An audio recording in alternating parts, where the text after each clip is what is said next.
This is Everyday Discipleship, a podcast whose mission is to equip Christians to live for the glory of Christ from a biblical worldview. My name is Cole Chenal. I'm one of the pastors at Reformation Baptist Church in Northwest Arkansas. And with me today is no one. I'm flying solo today, just with the way summer schedules have worked out, and me and Chad both being in and out of the office. I'm here alone today. What I want to talk about today is really kind of a cultural analysis, I guess you'd call it, where the generational crisis that I think we're in, that if we don't get a handle on it, if we don't actually start looking at it and trying to say, okay, what is the Bible's answer to this, or how can we move forward from this, could lead to basically cultural crisis down the road, down in the future. That some of the stats I'm going to give you today are looking at really younger generations and kind of the world they're facing. I mean, I've titled this episode that Young Men and the World Against Them, because I think particularly young men, as the men go, so goes culture. And I think particularly young men are angry and frustrated by the world they're inheriting from the ones that have gone before them. And that anger and that frustration, I think, is, probably right to have, but the way it's kind of expressing itself is potentially dangerous in some of those directions. And I think there's also this danger of down the road, I got four sons, down the road with some of these stats we're going to look at with these younger people and kind of political trend lines, that it's almost like socialism is inevitable. And I don't think it has to be, but as things are going now, if they keep going down this path, that socialism is going to be inevitable. And it's what kind of socialism are you going to get? And my hope with, okay, how do we start thinking through this biblically so we actually stop that and put a stop to that? And look, if you look at like some of the stats with Gen Z in particular, so millennials, Gen Z, younger generations, so 30s and younger, think in that kind of category. There's some alarming stuff that's come out recently. A few weeks ago, there was I guess, poll study, whatever you want to call it, that looked at 30-year-olds, so 30s. If you're in your 30s and you're married and have a home, so 30-year-olds that are married and have a home, and that number was only 15%. 15%. And if you look at like the graph that they show, that's down from 50% in the 60s, right? Kind of when the American dream was alive and well. And if you look at the graph, it's like kind of pretty high up there, going kind of steady, and it's just fall off a cliff where no one owns a home, no one's getting married. And if you kind of want to look at the collapse of a civilization in the chart, it's kind of right there. This idea that they're not getting married, they're not having a home, they're not owning a home. The American dream is dying with them. And people will say, well, that's because of sexual immorality or cohabitating. Less people are getting married. Okay, maybe that's some of it, but also it's not all of it, because we all know that there's a housing crisis in the country. I mean, if you go out and try to buy a home today, I mean, you're going to be paying out the wazoo to get something equivalent to probably what you already have. I mean, everything is so high with inflation, all that stuff, that people talk about a housing crisis all the time. You get the federal government talking about using federal land to build federal housing. And it's just all ridiculous and insane. But there's a legitimate housing crisis where the younger generation who's, hey man, we've grown up, we're ready to start our life, we're ready to start working, entering the workforce. They're entering that workforce, they're not making much money, and then they can't buy a home. And for them, it's like the American dream is dead. I mean, there's even another poll that said 50. So this is like all Americans, so all ages. That, and it's also not great if you kind of think about it. But 52% of Americans say the American dream is dead. So what's the American dream? It's not Hollywood and movie star riches. It's, I want to work hard, own a home, have a family, and live a godly life, a quiet life. I want to be able to live a joyful life, just with simplicity. That is the American dream. And 52% of Americans say that American dream is dead. It's no longer possible. Now, here's what's terrifying. That under 30-year-olds, so if you're under 30, more than 70% of under 30-year-olds say that the American dream is dead. Meaning you got 70% of the next generation, the future generation, the one that's about to step into leadership, the one that's about to, because let's face it, the old generations, time comes for us all. Death is inevitable. All but a few men, right? Enoch, all but a few men have died because of Adam's sin, death is coming for everyone. So eventually these young people, these young men and women are going to be taking those roles, and they're sitting there saying more than 70% of them is dead. There is no hope. And then you couple that on top of the debt crisis too with that particular generation. So just Gen Z. So these are people 30 and younger.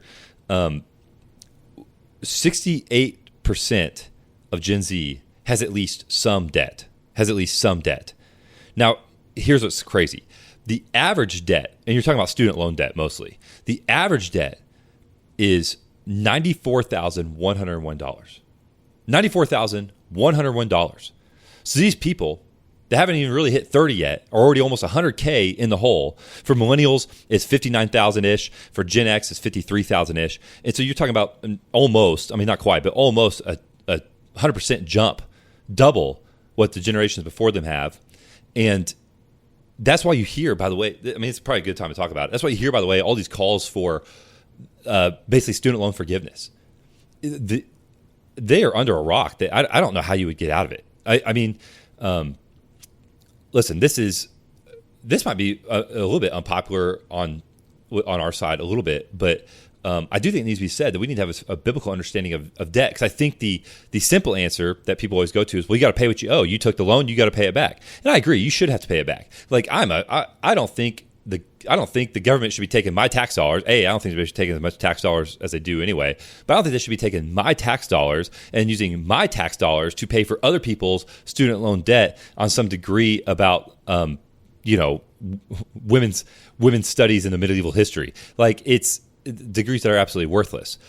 But at the same time, we should have a compassion for these people that basically were sold what? They were sold the American dream. If you want to have a family, have a home, live a good life, you need to go to college and you need to pay for college. Well, you can't pay for college because, of course not, you're 18 years old. Tell you what, take out all these student loans. And they were sold these student loans without anyone actually ever telling them what debt actually is, what debt actually looks like. Most of these, like, how many people, they don't even take a personal finance class in high school anymore. It's not required. They don't even know how to budget. That's why you think Dave Ramsey has such a huge ministry going on. It's people don't even know how the simple basics of economics. And so they get into this crazy debt. They go to school for 4 years, defer this debt, and they're in over their heads on interest and on loans that they can't get out of. And so now you got a crisis where they can't afford a home. They're working and slaving at a job, and then they also can't even pay off the debt. And you hear horror stories about people that, because of loan deferments and stuff like that, where they basically have, it said, I think I heard one that was like they took out $36,000 and they've been paying it, and now it's up to like $70,000 that they owe, that they're going to have paid in total. I mean, that's crazy. And I think what Christians need to do is, I do think we need to be somewhat sympathetic towards the idea, because the Bible is absolutely against usury. The Bible is absolutely against charging exorbitant interest rates. The Bible's fine with some interest. I mean, even in the law, it says you aren't supposed to take interest out on your brother, on a fellow Israelite, but you could loan out interest on a foreigner. But here's the thing: all the laws about usury and interest, basically, they were geared towards protecting the poor and vulnerable, keeping them from getting in over their heads. I mean, you got even where the law's like, hey, if someone gives you their cloak, a poor person gives you their cloak as a surety for some kind of loan, you are not supposed to keep that cloak overnight and say, well, tough luck, they borrowed it. No, you're supposed to give it back to them every night, right? You're supposed to give them back because they have nothing else to warm themselves with.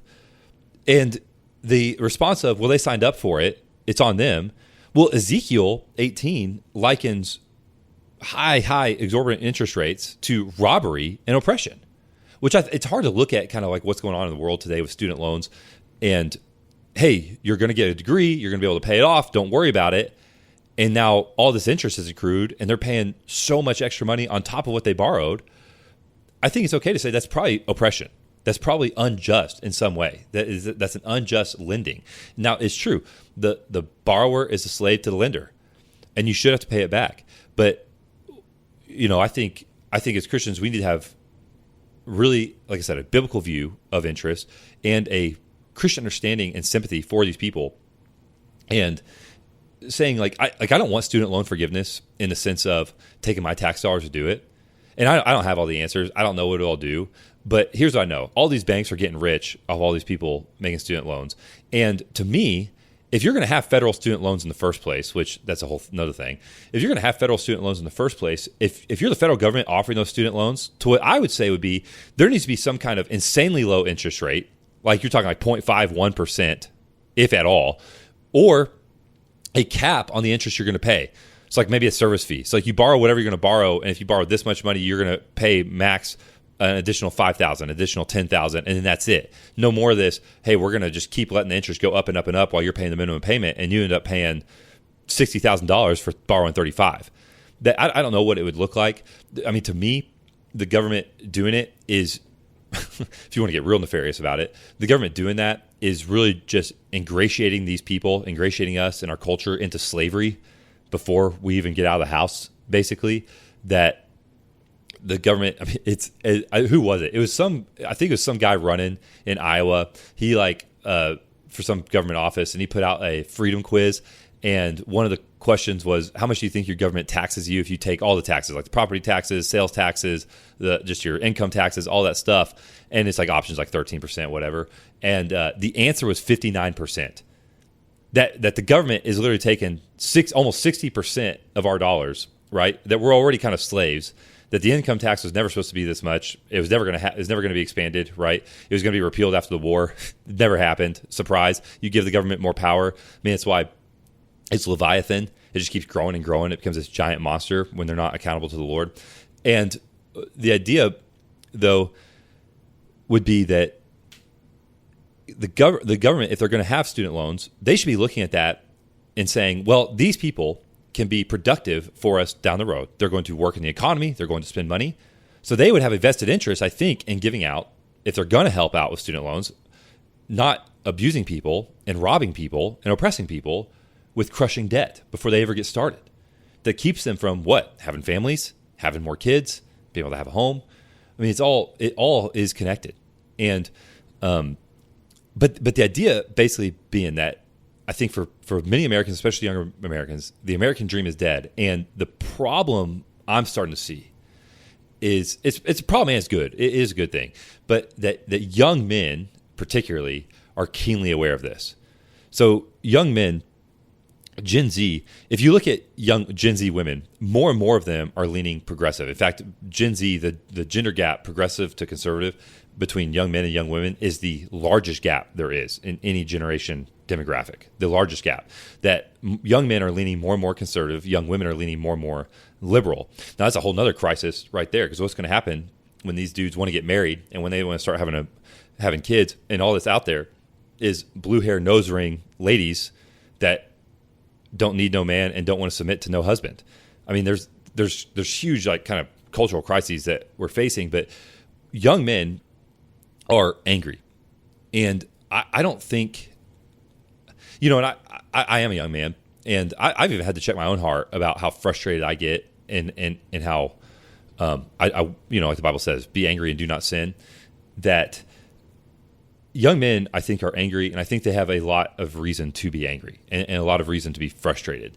The preference would probably be like what Jesus was whenever he went to the temple. He's stirred up in his spirit, right? Being stirred up and motivated to do something about it. And I think young men, if you're not in these waters at all, you might be totally oblivious to it. If you're not in these waters at all, I don't think people have any clue of how angry young men are and what's coming if we don't get in front of it. That if you're, even amongst Christian young men, okay, so they're leaning more and more conservative, which is good, but godless conservatism doesn't help anybody. We need ultimately a return to Christ and revival. But I'll tell you what, I'd rather live in the country that doesn't have Obergefell and doesn't allow the murder of 60 million plus unborn babies. And then on top of that, who knows how many more millions from Plan B contraceptive that you literally, even in Arkansas, can still get shipped to your mailbox. Now, thankfully, we have an attorney general trying to work against that. But it's young men, I think, are upset, and I think their anger is coming out against people that they see are to blame. So you might have seen there's a giant generational divide between boomers and millennials and younger. right? The meme of okay boomer, just like this dismissive. And listen, we're called to honor our father and mothers. That's a real thing. That's a real command the Bible has. And but I think young men in particular, they look at the system, the government, whatever you want to say, and how much it's set against them. I mean, think about it. All these kids grew up, and if you grew up in public school, grew up in a culture basically saying, hey, you're the problem, you're evil, you're wicked, you're the cause of all the world's faults. I mean, all that critical race theory stuff. And they see the world that they're being handed as like, well, if I'm the problem and I have all this privilege, it doesn't look like I have all this much privilege because what I'm getting handed is kind of a wet paper bag. And I think you look at Congress, right? And I think all of us are frustrated with this, but Congress, where you're either that generation, so you're so old that you can either work in Congress or be in a nursing home because we don't have term limits, but they just keep upping and upping and upping the debt. And this is a generalization. I don't think every single boomer, I mean, we have boomer people in our church that are great, godly, love them, but I think just this is general parameters, is that this mentality amongst boomers of, well, I want to live comfortable and I'm going to get what's mine and really forget anybody that comes after me. So we'll just keep upping and upping and upping the debt. You even see stories of boomer parents being disinvolved or not really involved with their kids or grandkids, not really helping out, or just flat out saying, hey, we're not going to leave you an inheritance because we worked for it and you need to work hard like we did. That there's almost this like disconnect of this idea of spiritual legacy and building something and being a blessing. Like the Bible says that a wise man, a godly man leaves a inheritance for his children and his children's children. That should be a goal of ours. Does that mean you're making your kids millionaires? Well, if the Lord bless you that way, but no, it means you're trying to do something to be a blessing to those behind you. That's not all about living here, living now, building up for yourself treasures on earth, rather building up for yourself treasures in heaven. And so you get, I think, young men that are angry at the older generation. I think you get young men that are also starting to turn their anger towards other people. And, right now I think one of the biggest, this is kind of true in reform camps. I mean, people can deny all they want, but I'm on Twitter, and when I see it, there's a real, I think, animosity kind of growing for the Jews, okay, and for Israel in general. Now, why that gets so complicated is because I think some of that, just every time you say, hey, I don't think we really, even if you question our kind of national involvement with Israel as an ally, you're going to get labels anti-Semitic or anti-Jewish or Nazi. I don't think that's really true. I don't think that's fair. I do think there's a concern amongst younger men that have seen dispensationalism, which basically looks at Israel as kind of the end all be all. And hey, we talked about it a few episodes ago, like Ted Cruz being like, well, I'm supposed to bless Israel because the Bible tells me so. To which my question is, well, who's Israel? Who's the offspring of Abraham? According to Galatians, it's Christians. So it should be the church you're blessing, right? But this whole theology is kind of driving this political movement of, well, you got to be an ally of Israel no matter what. And I think younger generations, because they don't, truthfully, especially Reformed, we don't hold to dispensationalism, but covenantal theology of some form, that this like, why are we sending all of our money over there? And there's really kind of a broader deal of why that America First idea is like, we got a lot of problems here. We need to fix them. Why are we sending all of our money to all these foreign countries? Why are my tax dollars being sent overseas and not benefiting us? Whenever I look down the street and my cities are in chaos, look at the drug problem, look at the immigration problem, look at all the problems we got going on. And so, but then what you see is like, the conspiracies of it's all the Jews are in control of everything. Look how evil the Jews are. It's not even just limited to the Jews. I mean, I've even seen stuff of outright racism, right? Because immigration, we've talked about it. Immigration is a huge problem in our country, that our country is basically getting taken over. And I'm actually happy with some of the discussions that we're having now on the right side of what is an American? Who is an American?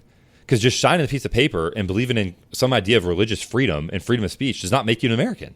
That America has a cultural heritage. We've talked about that before. And so I'm glad those kind of conversations are happening. But then what's getting twisted is, because these young men are so angry and so frustrated, is blatant, outright racism. And when I say racism, I don't mean like the Democrat version of racism. I mean actual racism. I mean like believing another ethnicity is inherently inferior and cannot rise above their own race, their own ethnicity. That you are better. You might call it ethnic, ethnic pride. Like that's you're starting to see that more and more. And I think for our purposes, talking about everyday discipleship, I think what's really concerning about that is I'm even seeing some teachers, supposed, Christian pastors, even play into that and even kind of play footsie with that or tiptoe around it. And again, like you can walk and chew gum at the same time. I'm the first one to say that our country needs to fix immigration. I mean, we need to, I would say, close the border and basically hit a hard reset on all of our immigration policy and not bring anybody in for, 15, 20 years until we figure out what the heck we're doing. But that's a whole nother issue, a whole nother day, that you can still say that while still not hating others that are image bearers of God and not resenting them, right? We are still called as Christians to show the love of Christ. You can say how I believe countries should have borders and I believe we should have a closed border. It's not the left argument of saying we can't say that if you're really going to love other people. No, you can, again, walk and chew gum at the same time. And so I think what I'm concerned about is young men are coming up. They're angry. They're frustrated. And if you don't channel the anger of those young men into something productive, it's going to lead us into bad places, right? Like Nazi Germany didn't just happen overnight. It was a progressive thing. And I'm not saying that's where we're heading. What I'm saying is it obviously leads to bad places. You can even look at things in the Bible. When Rehoboam came to power, he ignores all the older people, listens to his young men, and what happens? The whole kingdom split, and it leads to a complete collapse of Israel, eventually leading into exile. That the frustration of young men is, I'm worried, will lead them into sin, and they will give into despair. That if you look at even like mental health crisis stuff, that young men are lonely, young men feel aimless, purposeless. They don't feel like they belong. They don't feel like they have a place. They've been told their whole life that they're the problem and that they're not necessary or not wanted. And so what's going to happen? And so I'm afraid, like what Paul says in Corinthians, I'm afraid that as a serpent deceived Eve by his cunning, your thoughts will be led astray from a sincere and pure devotion to Christ. That young men will start just giving into anger and raging, whatever that looks like, right? Where they're angry. They're angry about feminism. And so they start actually playing in, going to pendulum swinging to the other side and becoming full-blown, like what the left would say today, like misogynist, like hating women, degrading women. Whenever the Bible would say, no, we love women, we treat women with respect, right? That men protect women, care for women. That just kind of the idea of the pendulum swing. That, well, if you're going to say that about me, I'm just going to go that whole side. Okay, yeah, I'm racist. Yeah, I'm racist. I even saw like a video. It wasn't a Christian thing at all, but a kid being like, yeah, I'm fascist. I think he was being tongue in cheek, but that's kind of where you're heading with this idea of like, well, it's just whole reaction. So it's not rooted in anything. It's a total reaction to the culture around them. And that is going to get you to the other cliff, the other ditch, right? And so what I would say is we need to have a rooted faith, an anchored faith, like Paul talks about in Ephesians, that we would not be tossed to and fro from one side to another. And so what's happening with young men is they're either turning towards hatred, right? Hatred generational, hatred against ethnicities. You see a lot of young men returning to what I would say is false teaching with the Catholic Church and Eastern Orthodoxy. They're saying, this whole world is falling down around me. I'm going to go something that has historic roots, that is grounded. And so they look at tradition and churches, and that's where they're going there. And those two, I don't know, which I guess you call them religions, are growing amongst young men. And again, I think like what's going to happen whenever you see this disparity between young men and women of their age, who are they going to marry? And when you have, now listen, young men get their problems too with pornography, but when you got so many young women on OnlyFans and so many men obviously supporting that, I mean, where are you going to go? Like, what are you going to do? What about our kids? Like, where are they going to find spouses? Hopefully, Lord willing, in the church. And so kind of the question of, if young men are so angry, what does that mean? Like, what does that look like? How do we move that? How do we harness that? We have a lot of young guys in our church, a lot of dudes that are godly men. I mean, I love our church. We have a great church, men that all over the place. You could pick any one of them and they'd be in the foxhole with you, leading their families, trying to love their kids, lead their families spiritually, love their wives. And I think I feel the temptation to myself as a pastor to be angry and to be angry about the world around me. And so what do we do? How do we answer that? is kind of the idea, the question. And so the first thing is, I think, first and foremost, the church has to be a church. It's always going to be preaching the gospel, right? Evangelism, that we got to get these young men saved. Godless conservatism is not enough. We need a Christ-honoring conservatism. We need one that submits to Lord Jesus, King of Kings, Lord of Lords, in every single area of our life. You have a whole fatherless generation out there, and they didn't grow up with dads that were invested in them, that loved them, that showed them what it meant to be a man. That a lot of these dudes need discipleship. A lot of these guys need to know, hey man, you gotta lead your family. Here's what family worship looks like. Here's what loving your wife looks like.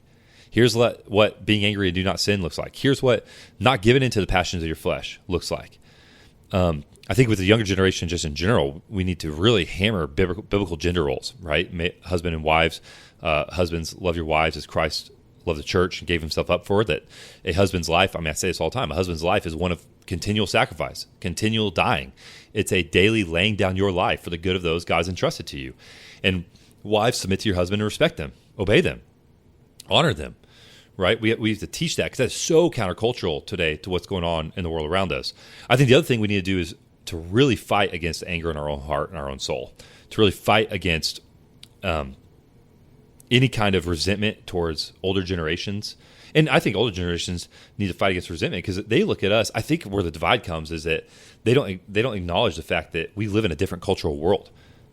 You can't, like boomers, I don't think, and I don't say it as a derogatory, it's just what they are. Boomers, I don't think, can comprehend the fact that we cannot afford a home. I mean, even my parents, I love my parents. I have a great relationship with my parents. My mom's like, we're having a fourth kid. She's like, man, you guys need to move it to a bigger house. And I'm like, Mom, I cannot afford a bigger house. I cannot move anywhere here where we live. I cannot afford it. And I don't think they really just have a concept, because they think, well, you got a good job. You're obviously doing okay. You can afford it. And it's like, no, we can't. And so boomers were like, well, you should pay off your debt because I paid my debt. You should work hard because I worked hard. You got to start somewhere. And I think the younger generation says we are doing that. We are trying, and it feels like the whole thing is set against us. So I think there's that huge divide there. I think that you got to guard yourself against, even in my proponent, I think you got to guard yourself against hating other ethnicities, hating and like looking at other immigrants as the problem. And I think like our government is the one that needs to step up and guard the boundaries. Like they've covenanted with us as citizens to guard our country and protect our country and to preserve our country and our heritage. And I think it's on them, and they have the responsibility. But at the same time, that's still a magistrate's job. Your and my job is to show love and kindness to all, to show the love of Christ to everyone, and to not allow ourselves to really start hating other people made in the image of God and really guarding against that. Satan is prowling around like a roaring lion. Like he wants to still kill and destroy your life, your doctrine, your faith, your witness. And one of the ways to do that is just to give in to anger. That root of bitterness. Man, if you're an angry person, it's something you got to repent of, and to trust the Lord and His providence and His kindness. I think another thing is basically, this is what I would say to a young man, and what I'd say to other men in our church is a mentality of we have to put the blinders on, put our heads down, and just stay devoted to a simple Christian life. We cannot fix all these problems. It's going to take the Lord. I mean, who can untie these knots? No one could untie these knots. You couldn't have any kind of president or leader figure this out or fix this. That we got to keep our heads down, blinders on, and just do what's right in front of us, right? Do the slow work, plow in the field, leading your family. Like if you're a young man, prepare yourself for godliness, right? Be a godly man, find a wife, get kids, do whatever you can. If you can't afford a home, live under the providence of God. I mean, Calvin talked all the time about being patient under his hand of providence. That when we grumble and we complain about our life, because that's a real problem that I used to have, and I see a lot out there. If we grumble and complain, well, Calvin says that we're making a veiled accusation against God, that He's doing a bad job, basically. That He's saying, God, you're a bad God. You're bad at running the world. You're bad at running my life. I would do so much of a better job than you do. And isn't that just the same lie that Adam and Eve believed in the garden?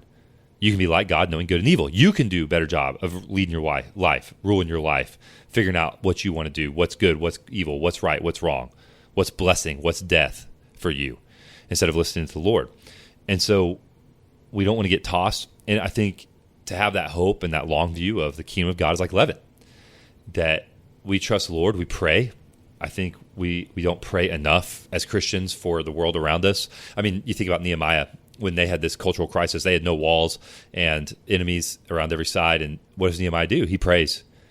He prays before he goes to Cyrus. And then even when he's there in Jerusalem, he prays again. Daniel, there in exile, he prays a prayer of confession to the Lord.